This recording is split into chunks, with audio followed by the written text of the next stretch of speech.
Bunge News. Mheshimiwa Suma Fiandomo, swali la nyongeza. Asante Mheshimiwa Mwenyekiti kwa kunipa swali dogo la nyongeza.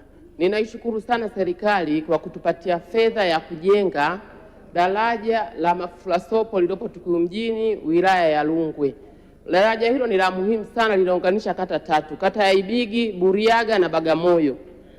Lakini mpaka sasa hivi alijaanza kujengwa kwa kuwa wanawake wanasumbuka sana namna ya kuvuka pale pamoja na wananchi wote kwa ujumla. Sasa je, ni lini serikali itaanza ujenzi kwa haraka wa daraja hilo? Asante Mheshimiwa Mwenyekiti.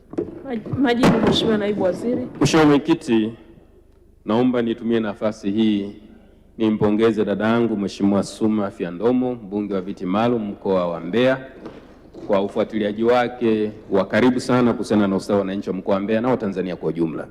Na hili ni kuhakikishia tu kwamba tunafahamu kuna uhitaji mkubwa sana ujenzi wa madaraja. Pamoja na daraja hilo, lakini yako madaraja mengine katika wilaya ya Rungwe ambayo yanahitaji ujenzi. Nitumie nafasi hii kumwelekeza meneja wa TARURA wilaya ya Rungwe, ikiwa bado hatujafanya tathmini na kujua gharama za ujenzi na usanifu wa daraja hilo, ufanyike mpango kwa haraka, ifanyike tathmini na usanifu ili tuweze kujua gharama inayohitajika kwa ajili ya ujenzi wa daraja hilo, na serikali iweke mpango sasa kwa ajili ya kuanza taratibu za ujenzi wa daraja.